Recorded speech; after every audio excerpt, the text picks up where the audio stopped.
YouTube channel medical and nurses. तो आप सभी के लिए हैप्पी रक्षाबंधन। जितने भी जो भी लोग यहाँ पे जुड़े हुए हैं सभी को रक्षाबंधन की बहुत बहुत शुभकामनाएं। आज हम बात करेंगे NHM GNM UP PSC question paper की, जो आपके अपकमिंग टाइम में एग्ज़ाम होने वाला है। तो जिनका भी कल मतलब कि 31 अगस्त को एमपी में स्टाफ नर्स का पेपर है, उन सभी के लिए बेस्ट ऑफ लक। आपका पेपर बहुत ही अच्छा जाए। और जिन्होंने अभी तक जो पुराने पेपर्स चेक नहीं किए प्लीज़ रीचेक कीजिए, चैनल पे अपडेट कर दिए गए हैं, क्योंकि अभी तक एमपी में जितने भी पेपर हुए वो सब आपको चैनल पर अपडेटेड है। तो आप लोग एक बार पेपर्स ज़रूर देख के जाएं। एंड टाइम में मैं आपको इसलिए कह रही हूँ क्योंकि आपको एक है जो आइडिया हो जाए, स्पेशली एनएचएम का। तो बहुत सारे लोगों के डाउट रहते हैं कि क्या एमपी में एनएचएम के जो पेपर हैं कई बार हुए हैं। पेपर तो कई बार हुए लेकिन आंसर की कभी बहुत ही रेयरली अपडेट की गई, जो की गई थी लास्ट टाइम 2021 में जब पेपर हुआ था। उसके बाद उस पेपर को कैंसिल मान लिया गया था कि अभी जो वैकेंसी है सेम्स के थ्रू कुछ फर्जीवाड़ा हुए थे, तो आई थिंक उनकी पोस्टिंग नहीं हो पाई थी।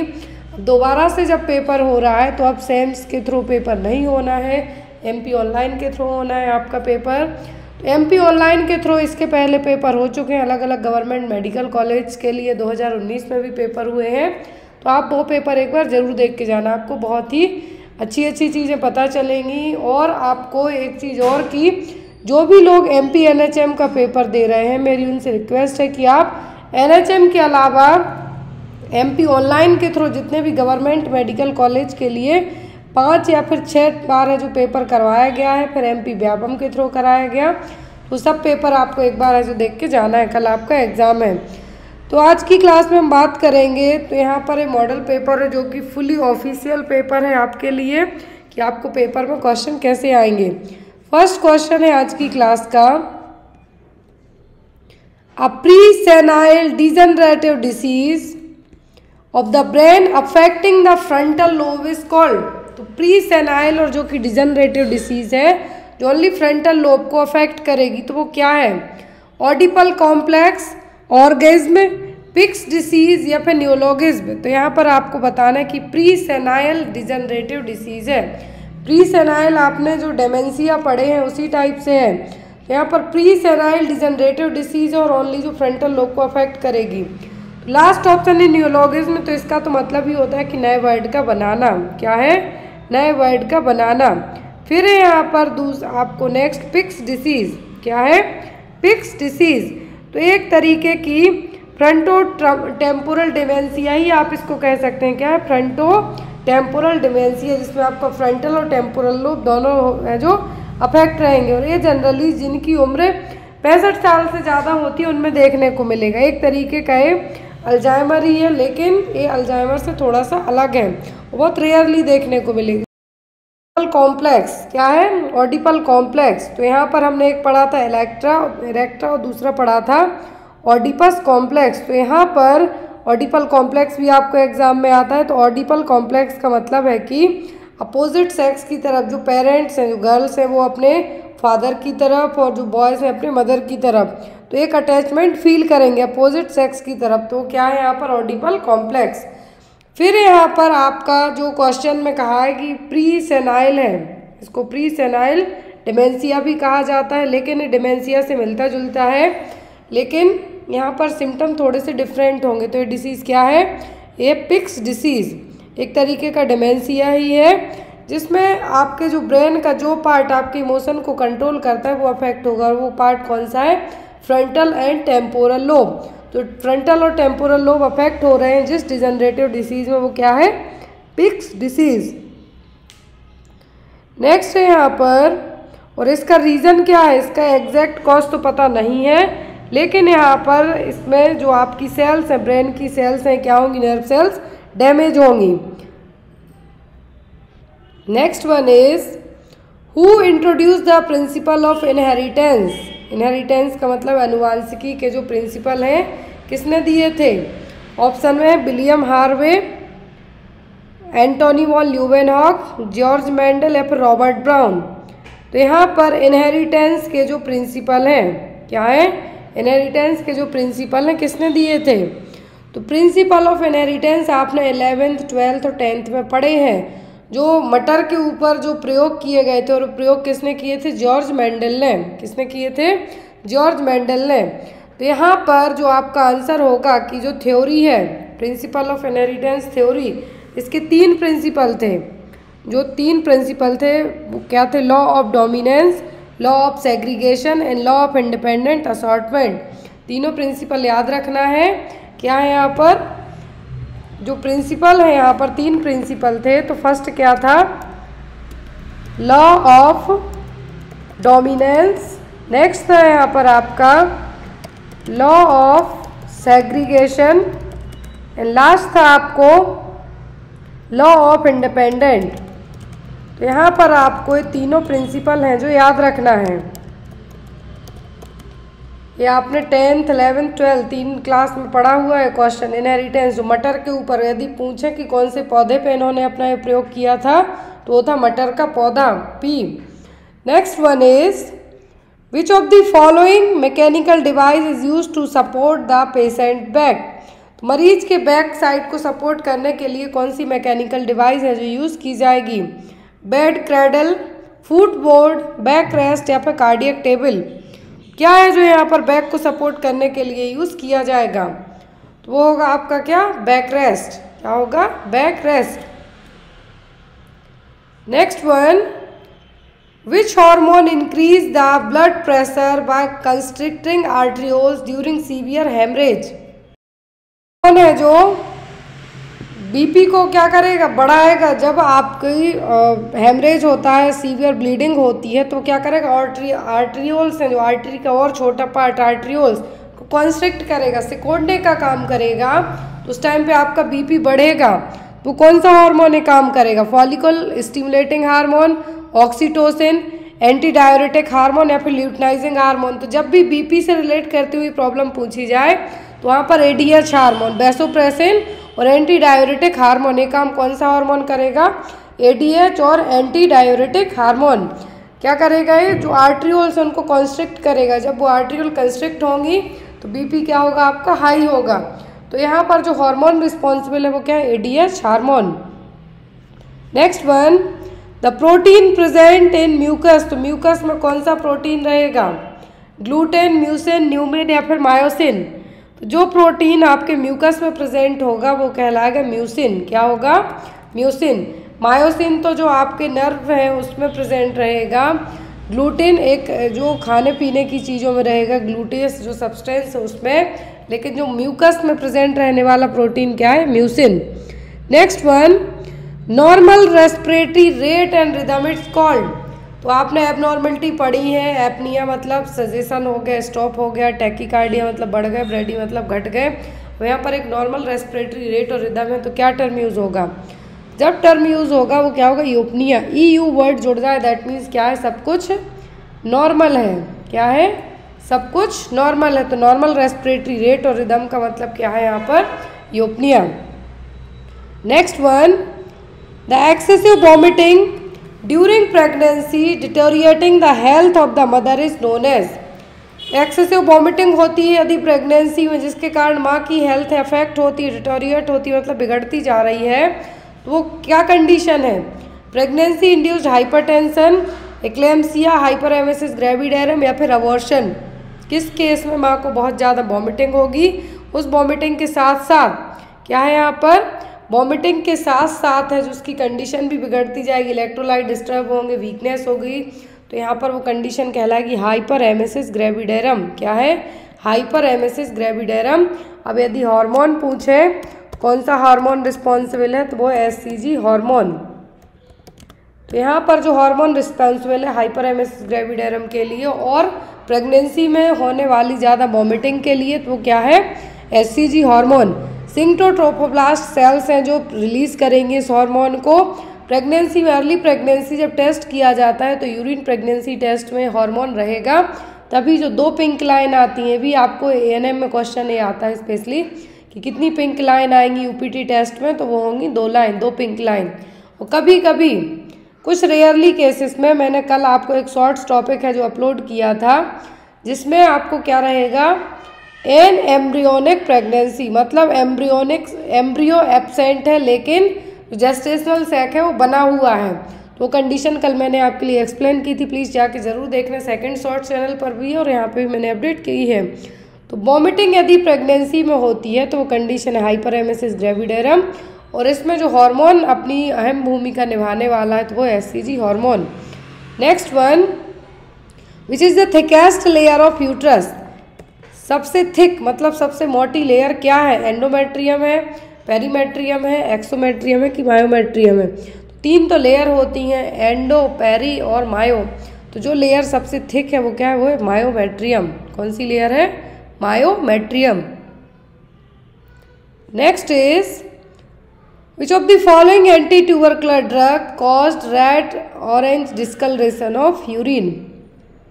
कौन सी एंटी टीबी ड्रग है जो यूरिन का कलर रेड ऑरेंज कलर की यूरिन का जो कलर देखने को मिलेगा? आइसोनियाजिड, स्ट्रेप्टोमाइसिन, इथाम्ब्यूटल या फिर रिफाम्सिन।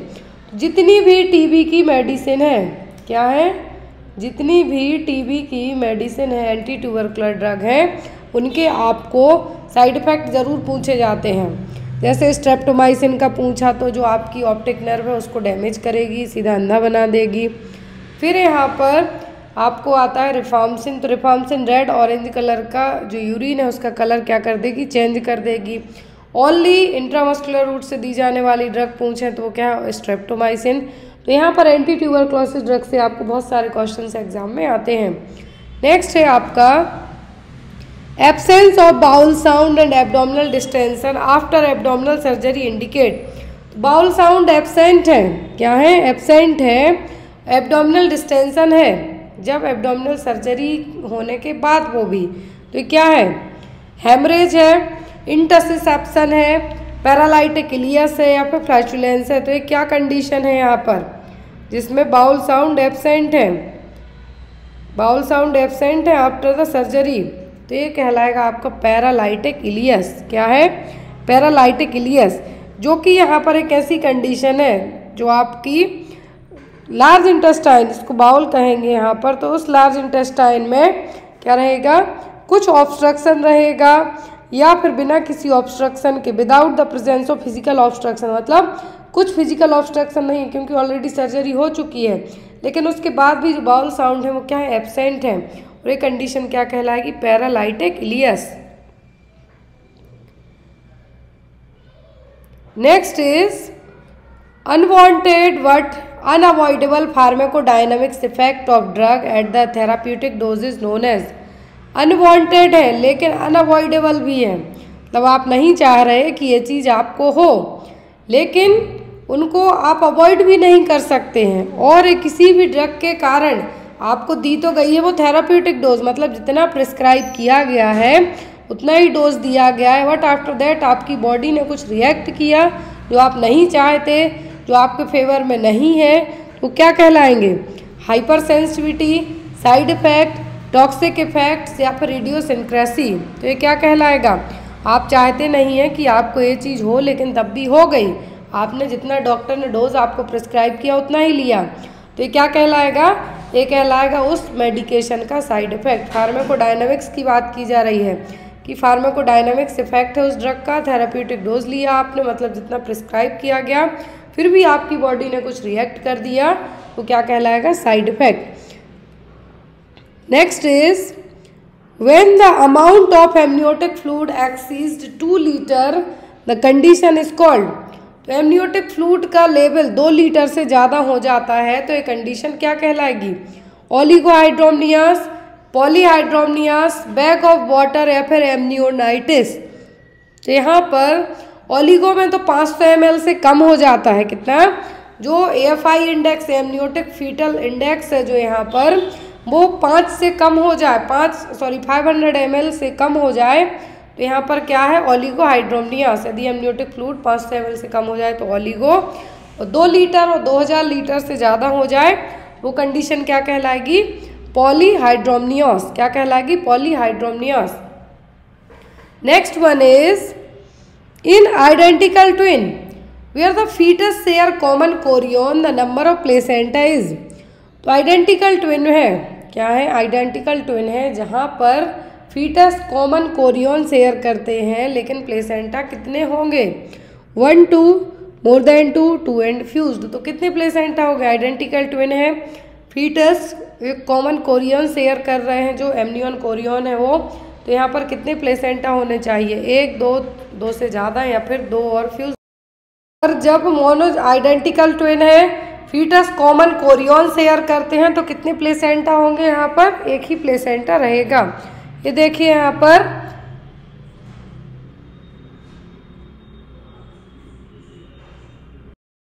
ट्विन की बात की जा रही है। आइडेंटिकल ट्विन क्या करेंगे, जिसको आप मोनोजाइगोटिक ट्विन भी कह सकते हैं। मोनो का मतलब सिंगल। यहाँ पर क्या होगा? प्लेसेंटा आपका सिंगल रहेगा। कैसा रहेगा? सिंगल होगा। लेकिन यहाँ पर जब डाइजाइगोटिक मतलब 2 स्पर्म ने 2 एग को यहाँ पे फ्यूज किया है तो यहाँ पर जो प्लेसेंटा होंगे वो क्या होंगे? सेपरेट रहेंगे। इसको फ्रेटर्नल ट्विन्स भी कहा जाएगा। आइडेंटिकल में तो क्या होगा? एक ही कॉमन जो कोरियन क्या है यहाँ पर देखिए, कॉमन कोरियन शेयर कर रहे हैं, लेकिन जो एमनियोटिक सैक हैं वो अलग होंगे, लेकिन यहाँ पर प्लेसेंटा क्या होगा? सिंगल होगा। Next one is sports person enhance mental and physical capabilities by taking. तो जो स्पोर्ट्स पर्सन है, खेलने कूदने वाले जो लोग हैं, वो अपनी मेंटल और फिजिकल कैपेबिलिटीज को बढ़ावा ठीक ठाक रखने के लिए क्या लेते हैं? एनाबॉलिक स्टेरॉइड, कैफीन, विस्की या फिर हाई कैलोरी फूड। तो ना तो विस्की लेंगे ना कैफीन लेंगे। यहाँ पर क्या लेंगे? Anabolic steroids. जो फिजिकल कैपेबिलिटीज़ को बढ़ाने के लिए स्पोर्ट्स पर्सन है वो क्या लेते हैं? Anabolic steroids. Next one is the salient feature of nurse records include all of the following except. तो नर्सिंग रिकॉर्ड के सभी साइलेंट फीचर मतलब अच्छी अच्छी बातें हैं किसी एक को छोड़कर। Return with ink on paper, complete, clear and concise, counter signed by doctor, should not have overwriting. तो साइलेंट फीचर है नर्सिंग रिकॉर्ड्स का, इनमें से सभी किसी एक को छोड़कर। तो यहाँ पर हमेशा है जो आपका रिकॉर्ड है, क्या है? रिकॉर्ड है आपका कैसा होना चाहिए? इंक पेपर पे होना चाहिए ताकि क्लियर कट रहे, कंप्लीट, क्लियर, कॉन्साइज, अच्छी राइटिंग में होना चाहिए। आपको ओवर राइटिंग तो बिल्कुल भी नहीं करनी है, अदरवाइज समझ में ही ना आए क्या लिखा, खुद लिखे खुदा बाँचे हो जाएगा वो। तो आपका यहाँ पर क्या आंसर होगा जो कि नहीं है आपकी नर्सिंग रिकॉर्ड का हिस्सा साइलेंट फीचर? तो काउंटर साइंड बाय डॉक्टर है। आपके नर्सिंग रिकॉर्ड की बात हो रही है, यहाँ पर डॉक्टर के साइन की ज़रूरत आपको नहीं है। आपका रिकॉर्ड क्लियर कट होना चाहिए, जो आपने रिकॉर्ड बनाया है कंप्लीट होना चाहिए, अच्छी साफ़ सुथरी राइटिंग में होना चाहिए। यदि कंप्यूटर पे लिखते हैं तो वहाँ पे भी क्लियर लिखें आप, ज़्यादा वहाँ पे ओवर राइटिंग यूज़ ना करें। तो ये सभी क्या है? आपकी अच्छी अच्छी क्वालिटी है नर्सिंग रिकॉर्ड्स की। लेकिन जो नहीं है वो क्या है? Counter signed by the doctor. Next one, the ability of human body to defend itself against a pathogenic agent. तो ह्यूमन बॉडी की क्षमता पैथोजेनिक एजेंट से लड़ने की क्या कहलाएगी? रेजिस्टेंस, टॉलरेंस, इम्यूनिटी या फिर अडाप्टेशन। क्या कहलाएगी ह्यूमन बॉडी की पैथोजेनिक एजेंट से लड़ने की क्षमता? तो वो कहलाएगी आपकी इम्यूनिटी। क्या होगी? Immunity. Next one is fifth disease is also known as. तो ये क्वेश्चन एग्जाम में आ चुका है, कई बार आया हुआ है कि 5वीं डिसीज कौन सी है? मम्स, इरिथेमा इन्फेक्शियोसम, मीजल्स या फिर रूबेला। फिफ्थ डिसीज कहलाती है इरिथेमा इन्फेक्शियोसम। फर्स्ट है measles, second scarlet fever, third rubella और फिफ्थ नंबर पर आती है ड्यूक्स। सॉरी, फोर्थ नंबर पर ड्यूक्स और फिफ्थ नंबर पर क्या होगी? इरिथेमा इन्फेक्शियोसम, जो आपको एग्जाम में आ सकती है। Next one is in which part of the fallopian tube fertilisation take place. ये भी आपको एग्जाम में कई बार क्वेश्चन आया है। फैलोपियन ट्यूब के कौन से हिस्से में फर्टिलाइजेशन होता है? इनफंटिबुलम, एम्पुला, इस्मस या फिर इंटरस्टिशियल स्पेस। तो कहाँ पे होगा फर्टिलाइजेशन? फर्टिलाइजेशन की प्रोसेस होती है कहाँ पर? एम्पुला में। फैलोपियन ट्यूब का जो एम्पुला पार्ट है वहाँ पर। Next one, who is known as the father of aseptic surgery. तो असेप्टिक सर्जरी के जनक कौन है? Hippocrates, Joseph Lister, Louis Pasteur या फिर सॉल्विन वॉक्समैन। तो एसेप्टिक सर्जरी की बात की जा रही है। एसेप्टिक सर्जरी के फादर कौन है? तो असेप्टिक सर्जरी के फादर हैं कौन? Joseph Lister. कौन है? Joseph Lister. Next one is world mental health day is observed on. तो ये क्वेश्चन हमने कल की क्लास में भी पढ़ा है कि पूरा मंथ है जो मेंटल हेल्थ अवेयरनेस के तौर पे मनाया जाता है। यहाँ पर है कि विश्व मानसिक स्वास्थ्य दिवस कब मनाते हैं। जैसे वर्ल्ड हेल्थ डे आप 7 अप्रैल को मनाते हैं, वैसे ही 10 अक्टूबर को कब 10 अक्टूबर को हम क्या मनाते हैं, world mental health day. Next one, shoulder dystrophia is managed by. Shoulder dystrophia का मतलब है कि जो प्रेजेंटिंग पार्ट है, जैसे आपने नॉर्मल पढ़ा वर्टेक्स प्रेजेंटेशन, सिफेलिक, इसमें क्या रहेगा, हेड डाउन रहेगा। लेकिन शोल्डर डिस्ट्रोफिया में क्या होगा कि जो प्रेजेंटिंग पार्ट है सिम्फाइसिस प्यूबिस में, वो क्या होगा, आपका शोल्डर होगा, बेबी का शोल्डर होगा। तो उस कंडीशन को कैसे मैनेज किया जाएगा, लॉपसेट मैन्यूवर से, Leopold manoeuvre, McRoberts manoeuvre, Burns Marshall manoeuvre. तो कौन से मैन्यूवर से है जो शोल्डर डिस्ट्रोफिया मैनेज किया जाएगा। तो शोल्डर डिस्ट्रोफिया मैनेज किया जाएगा, वो मेथड होगी क्या, मैक रॉबर्ट मैन्यूवर। क्या है, Mac Robert manoeuvre. Next one, a normal human cells has how many chromosome. Normal human cells में कितने क्रोमोसोम होते हैं, 23, 46, 24, 48। क्वेश्चन ध्यान से देखें, क्रोमोसोम की नंबरिंग पूछिए ना कि पेयरिंग पूछिए। पेयरिंग पूछे तो आप कहें 23, क्या कहेंगे 23। लेकिन यहाँ पर नॉर्मल ह्यूमन सेल में क्रोमोसोम के नंबर पूछे गए हैं तो कितने होंगे, 46। कितने, 46। Next is one of the major complication due to mumps in males is. तो मेल्स में क्या है, यहाँ पर मेल में जो मम्स है उसके कारण होने वाला मेजर कॉम्प्लिकेशन कौन सा, एक तो रेयर होगा लेकिन ये मेजर है, तो बड़े तौर पे होगा। वीकनेस है, स्टेरिलिटी है, ईयर एक है कि मेनिंजाइटिस है, क्या होगा, मेजर कॉम्प्लिकेशन है मम्स के कारण, वो भी मेल में, तो वो होगा आपका क्या, स्टेरिलिटी, मतलब बांझपन। क्या होगा, स्टेरिलिटी, जो कि मैन यहाँ पर कॉम्प्लिकेशन हो सकता है मम्स के कारण। और चाइटिस होगा फीमेल में, किसमें, और चाइटिस होगा फीमेल में, मेल में होगा यहाँ पर स्टेरिलिटी।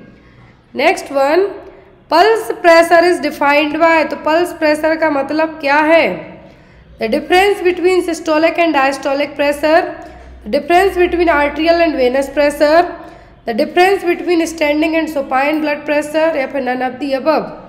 पल्स प्रेशर, यहाँ पर पल्स प्रेशर का मतलब क्या है, सबको पता है पल्स प्रेशर का मतलब होगा systolic BP minus diastolic BP equal to pulse pressure, मतलब 120 माइनस 80 इक्वल टू 40, जो कि 120 माइनस 80 इक्वल टू 40, जो कि क्या है, नॉर्मल पल्स प्रेशर है।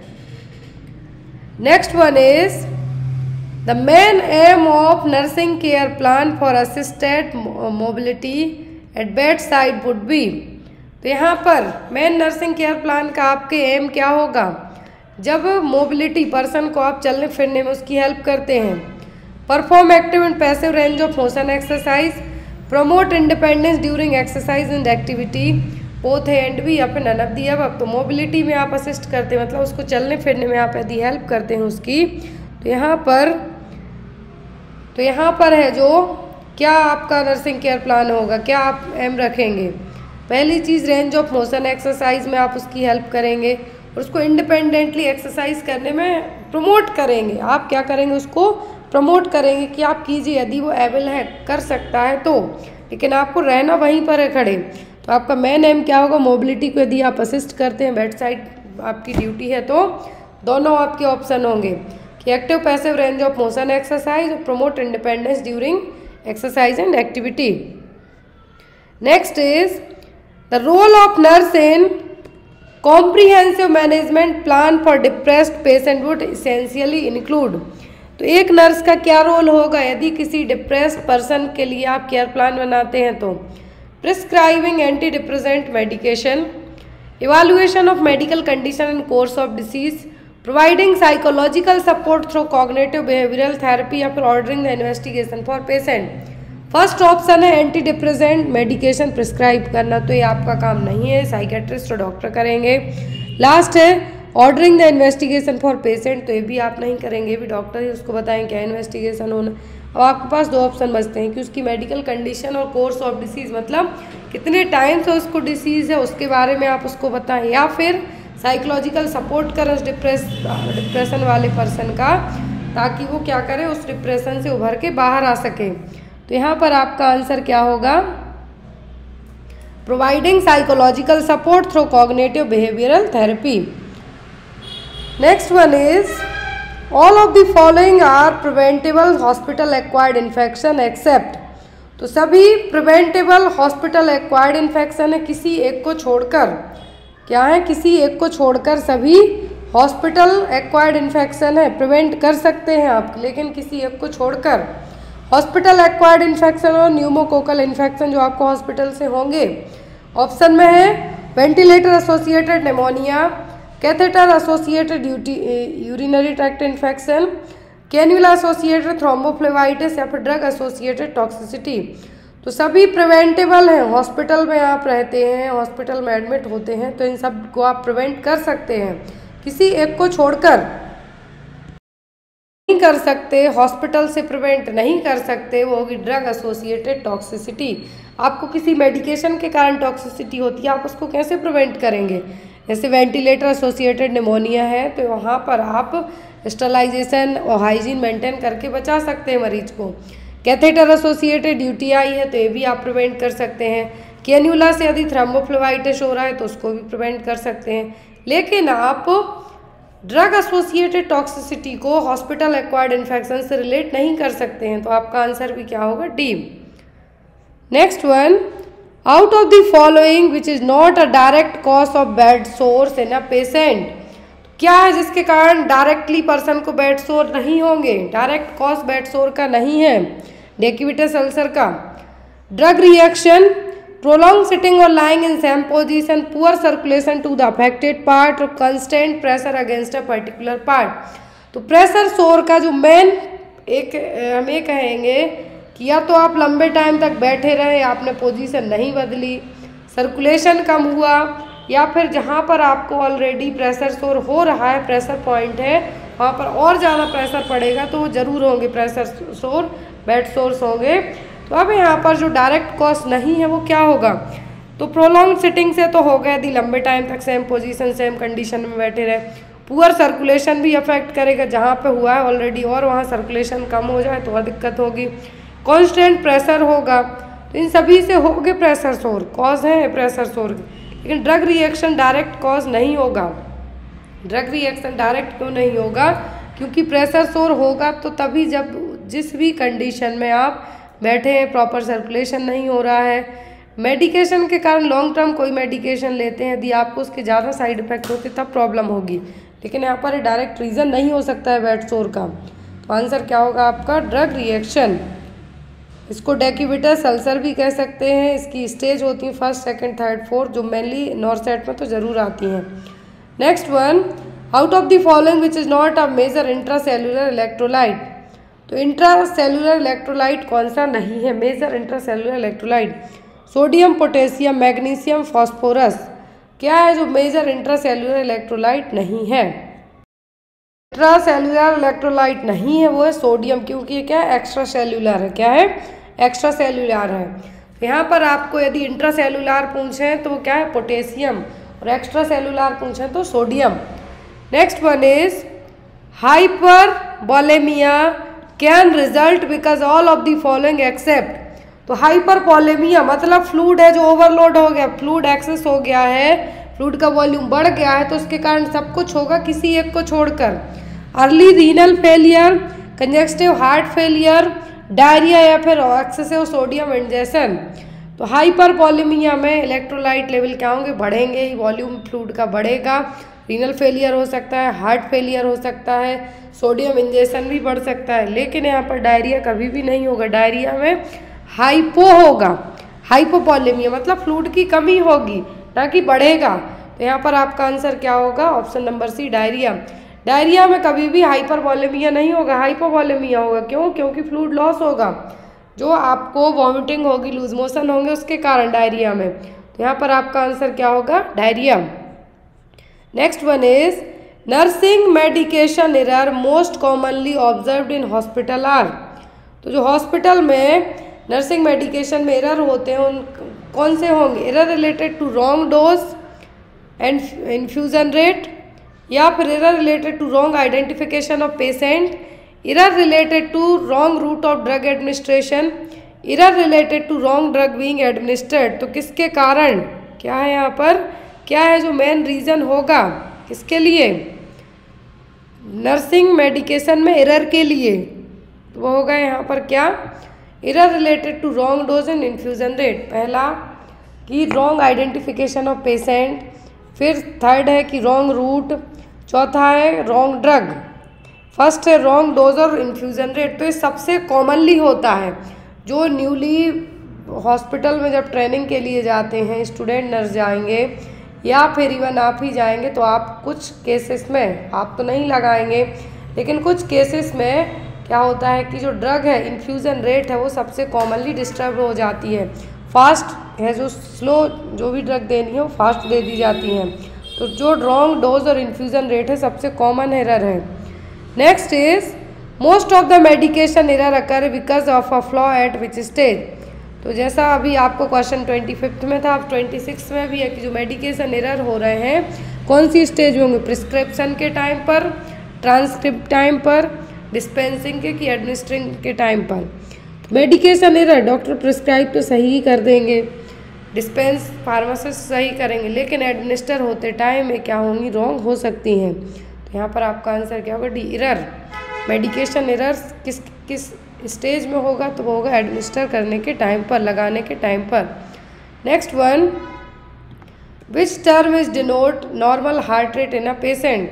पर्सन की हार्ट रेट नॉर्मल है तो क्या टर्म यूज़ किया जाए? टैकीकार्डिया में तो बढ़ी हुई रहेगी, ब्रेडिकार्डिया में घटी हुई रहेगी। साइनस रिदम, क्या टर्म यूज़ होगा? साइनस रिदम, मतलब कि पर्सन की हार्ट रेट क्या है? नॉर्मल है।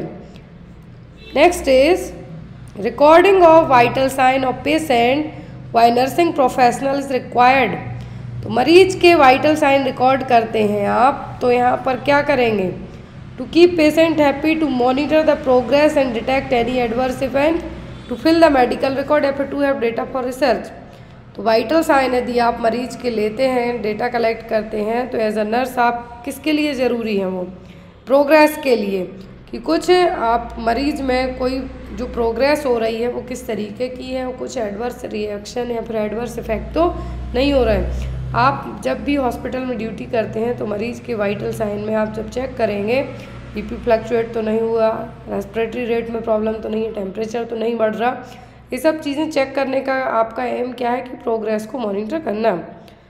Next one, a fever is indicated when body temperature राइसेस over oral temperature of what degree Fahrenheit. तो कितने से ज़्यादा टेम्परेचर जाएगा आपका? ओरल टेम्परेचर चेक करेंगे कि आपको फीवर है 98.6, तो ये तो नॉर्मल है, 99.5, 97.8 या फिर 100 डिग्री। कितने से ज़्यादा जाएगा मतलब आप इसको कंसीडर करेंगे कि फीवर है आपकी बॉडी में, तो वो होगा आपका 99.5। कितना? 99.5, 98.6 तो नॉर्मल है, कम है तो हाइपोथर्मिया में जाएंगे आप, लेकिन यदि इससे ज़्यादा है तो हाइपर में जाएंगे। वो हाइपरथर्मिया का मतलब होता है फीवर, तो यहाँ पर फीवर में कितनी रेंज होगी? 99.5 degree Fahrenheit. Next is in a patient the fluid balance is indicated by. मरीज में फ्लूइड बैलेंस का पता कैसे करेंगे? Monitoring of weight, physical examination of patient, input output charting या फिर ऑल ऑफ दी अबव। तो मरीज में फ्लूइड बैलेंस का इंडिकेशन होगा सब कुछ, वजन, physical examination, input output chart, मतलब कि आपके आंसर होंगे सभी क्या है? All of the above. Nurses day is celebrated to commemorate. Nurses day आप क्यों मनाते हैं? किस दिन मनाते हैं? Foundation day of International Council of Nursing, anniversary of Florence Nightingale's birth, anniversary of Mother Teresa birth, या फिर anniversary of day opening first scientific nursing school. Nurses day आप 12 मई को सेलिब्रेट करते हैं। कब? 12 मई को हर साल सेलिब्रेट करते हैं। थीम जरूर याद रख के जाना है आपको एग्जाम में। क्यों मनाते हैं इस दिन? क्योंकि फ्लोरेंस नाइटिंगेल जो नर्सिंग की जो फादर मदर दोनों मानी जाएंगी, किनका जन्म हुआ था? फ्लोरेंस नाइटिंगेल का, इटली में। तो यहाँ पर नर्सेज डे आप कब मनाते हैं? 12 मई को। Next is the definition of health given by WHO includes all of the following dimension except. तो हेल्थ की डेफिनेशन में क्या है? Health is a physical, mental, social wellbeing, not merely an absence of disease. तो WHO ने definition दी है health की। अब यहाँ पर इसमें मेंटल, फिजिकल, सोशल डायमेंशन है, लेकिन वोकेशनल डायमेंशन नहीं है। क्या है? वोकेशनल डायमेंशन नहीं है। Next one is the all of the following disease can be affected by life style behaviour except. सभी डिसीज आपके लाइफ स्टाइल बिहेवियर से होंगी, किसी एक को छोड़कर। कार्डियोवैस्कुलर डिसीज, कैंसर, हाइपरटेंशन या फिर type 1 diabetes. Life style disease की बात की जा रही है, जो आप खा पी के पड़े रहते हैं उनके कारण, आपको शराब पीने से, सिगरेट पीने से, गांजा चरस लेने से, इन सब के कारण प्रॉब्लम्स हो रही हैं। तो कार्डियोवैस्कुलर डिसीज़ होती हैं, कैंसर होगा, हाई बीपी होगा, डायबिटीज़ मेलाइटिस होगा, मतलब टाइप 2 डायबिटीज़ होगा, ना कि टाइप 1। टाइप 1 में तो वैसोप्रेसिन डिस्टर्ब होगा, ADH होगा, लेकिन यहाँ पर लाइफ स्टाइल के कारण डायबिटीज़ 2 होगी, ना कि 1। तो आपका आंसर क्या होगा? टाइप 1 डायबिटीज़, जो कि आपकी लाइफ स्टाइल के कारण नहीं हुई है। Next one is the health promotion activities that can be regularly practised by nurses include. तो हेल्थ प्रमोशनल एक्टिविटीज़ हैं जो कि एज अ नर्स सभी प्रैक्टिस करेंगी, किसी एक को छोड़कर। सॉरी, यहाँ पे सभी हैं जो क्या क्या कौन सी एक्टिविटीज़ हैं जो रेगुलरली आपको करनी है as a nurse. Motivating patient for healthy life style behaviour, regular psychological counselling of patient, counselling of family members, या फिर ऑल ऑफ दी अबव। तो यहाँ पर आपका आंसर क्या होगा कि हेल्थ प्रमोशन में आप पेशेंट और उसकी फैमिली को हेल्थ लाइफ स्टाइल के लिए मोटिवेट करेंगे, साइकोलॉजिकल सपोर्ट के तौर पर एज अ काउंसलर का काम करेंगे, आप फैमिली मेम्बर को काउंसलिंग देंगे। तो यहाँ पर आंसर क्या होगा आपका? All of the above. यहाँ पे कहा गया था कि हेल्थ प्रमोशन एक्टिविटीज़ में नर्स आप क्या करेंगे? तो ये सब कुछ कर सकते हैं आप। Next one is the urinary output of patient is the best indicator of. मरीज का यूरिनरी आउटपुट क्या बताएगा आपको? Severity of urinary tract infection, pressure, level of consciousness, status of kidney function, या फिर स्टेटस ऑफ मेडिकेशन। तो urinary output है किसी मरीज का, जो यूरिनरी आउटपुट है वो क्या बताएगा आपको? तो यहाँ पर यूरिनरी आउटपुट अच्छा है, मतलब मरीज की क्या है? किडनी प्रॉपर तरीके से काम कर रही है। The fluid and electrolyte balance in a patient is easily assessed by. मरीज का फ्लूइड इलेक्ट्रोलाइट बैलेंस आप कैसे चेक कर सकते हैं? बीपी से, पल्स रेट से, यूरिन आउटपुट से, कि ऑल ऑफ दी अबव? तो मरीज का फ्लूइड और इलेक्ट्रोलाइट बैलेंस सब चीज़ों से पता चलेगा। मैंने तो यूरिनरी आउटपुट से चलेगा, बीपी में भी हो सकता कभी कभी जो आपका इलेक्ट्रोलाइट बैलेंस है कम रहेगा, बढ़ेगा, पल्स रेट से भी। तो आपका आंसर होगा all of the above. Next is using gloves is absolutely mandatory in which of the following patient care activity. कौन से केस में, मतलब यदि आप मरीज की केयर करते हैं तो कौन से मरीज में, किस टाइप के मरीज में आपको ग्लव्स मैंडेटरी पहनना है, मतलब पहनने ही पहनने हैं? मेडिकेशन एडमिनिस्ट्रेशन में, perennial care after child birth, physiotherapy, या फिर रिकॉर्डिंग द वाइटल्स। तो कब आपको ग्लव्स है जो पहनना ही पहनना है? तो मेडिकेशन देते टाइम आप ना पहने तो चलेगा, फिजियोथेरेपी में भी चलेगा, वाइटल साइन में भी चलेगा, लेकिन जब चाइल्ड बर्थ के बाद आप पेरिनियल केयर करते हैं मरीज की, उस टाइम पे आपको ग्लव्स पहनना बहुत ज़्यादा मैंडेटरी है। किसी क्या बहुत रेयरली केसेस में आपने देखा होगा, वो जब होगा जब हॉस्पिटल्स में अवेलेबिलिटी नहीं होगी, लेकिन रहती है। तो ग्लव्स तो क्या है? मैंडेटरी है। यदि आप जहाँ पर फ्लूइड टच होने वाला है आपको, चाहे वो ब्लड हो, चाहे एमनियोटिक फ्लूइड हो, वेजाइनल फ्लूइड हो, कुछ भी फ्लूइड हो, तो वहाँ पे आपको ग्लव्स तो मैंडेटरी पहनने ही पहनने हैं। तो यहाँ पर भी क्या है कि मैंडेटरी किस पेशेंट की केयर में पहनेंगे आप? तो होगा यदि आप किसी पेरिनियल केयर करते हैं किसी मरीज की after the child birth. Next one, normal urinary output is anywhere. Normal urinary output is anywhere between. Normal urinary output कितनी होगी? 5 to 1.5 ml पर kg पर आवर, या फिर 0.1 to 0.5, या फिर 1 to 5, या फिर 1.5 to 5 ml। कितना होगा पर ml पर kg पर आवर? तो नॉर्मल यूरिनरी आउटपुट होगी 0.5 से 1.5 ml पर kg पर आवर के हिसाब से। अब आपको यहाँ पे इतने जो रेंज है याद रखें। आपको हो सकता है मरीज का बॉडी वेट बता दिया जाए, घंटे दे दिए जाए, फिर आपको कैलकुलेट करने के लिए कहा जाए। Next is which of the following is not a micronutrient. तो ये क्वेश्चन अभी झारखंड CHO के पेपर में आया था। कौन सा है जो माइक्रोन्यूट्रिएंट नहीं है? विटामिन ए, जिंक, प्रोटीन या फिर विटामिन सी। माइक्रोन्यूट्रिएंट्स की बात की जा रही है और वो है प्रोटीन। प्रोटीन क्या है? Macronutrients. Protein, fat, carbohydrate macro है, माइक्रो में क्या है? विटामिन और minerals. Next one, among fats the category that should be minimally consumed for a healthy body are. Fat हैं जो कि क्या है? आप मिनिमली कंज्यूम करेंगे लेकिन आपकी बॉडी को ज़रूरी है, तो वो कौन से फैट हैं? Mono unsaturated fat, poly unsaturated fats या फिर सैचुरेटेड फैट्स। कौन से फैट हैं यहाँ पर मिनिमली, मतलब आपको कम लेना है लेकिन ज़रूरी है, तो वो है यहाँ पर आपके सैचुरेटेड फैट्स। कौन से? Saturated fats. नेक्स्ट है आपका among the following which is the correct measurement of urinary output.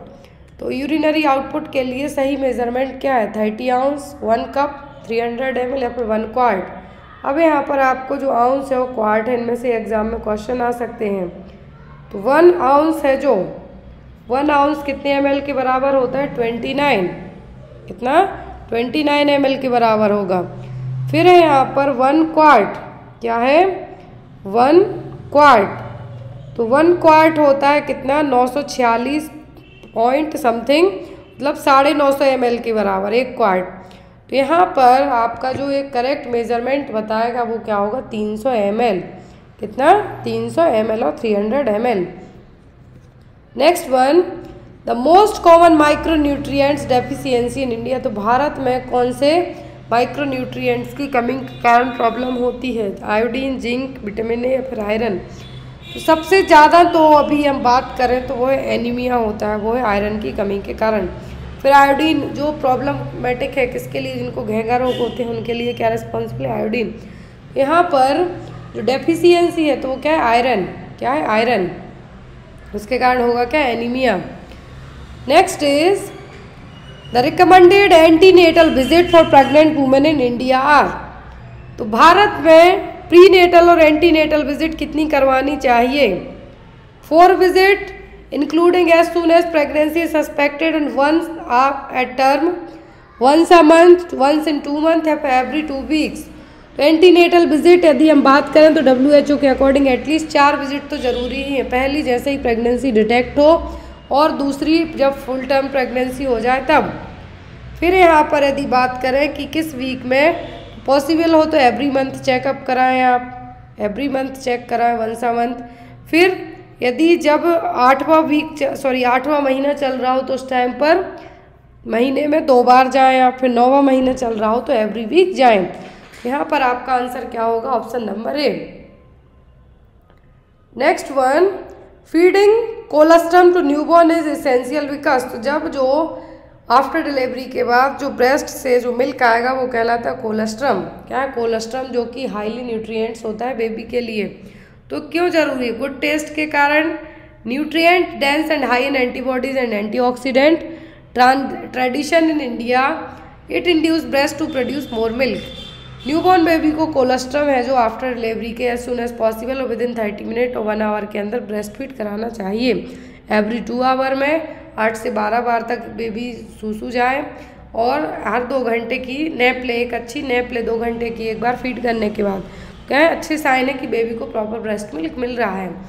और कोलेस्ट्रम में क्या होगा कि हाईली न्यूट्रिएंट्स है, हाईली एंटीबॉडीज़ हैं, हाईली एंटीऑक्सीडेंट है, ताकि बेबी को ये इन्फेक्शन से प्रिवेंट करेगा।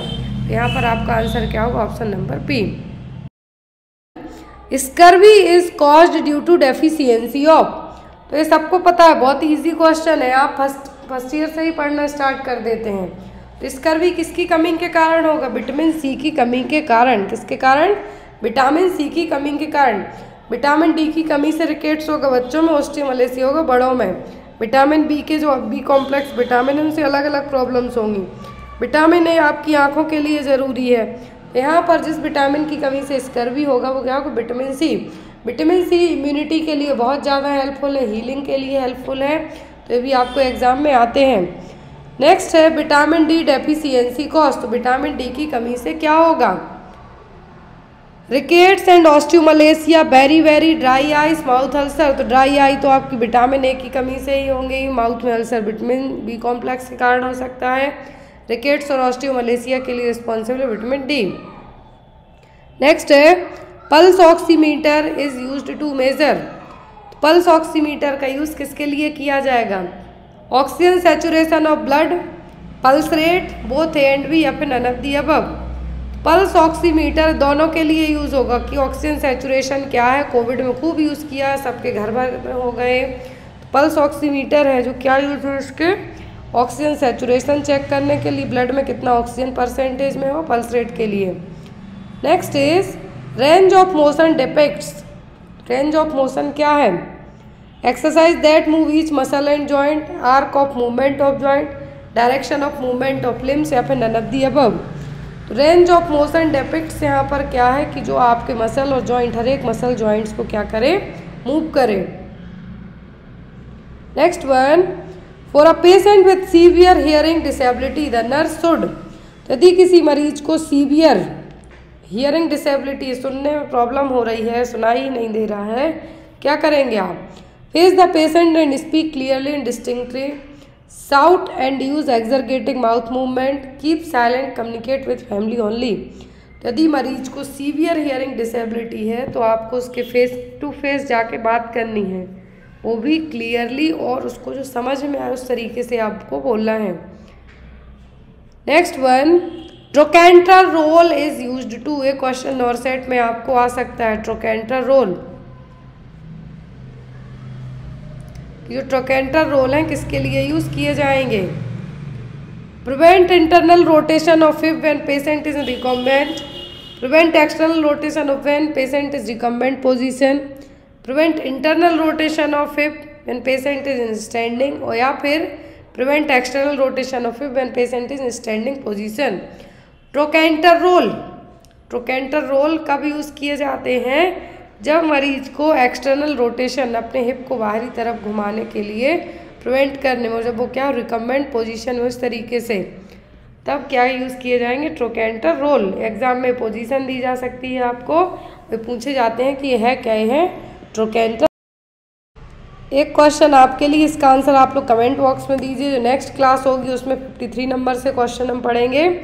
Wrist drop is a condition in which, एक क्वेश्चन में आपको इसलिए ऐड कर रही हूँ क्योंकि कई बार ये पढ़ाया भी गया है। रिस्ट ड्रॉप एक कंडीशन है जिसमें क्या होगा?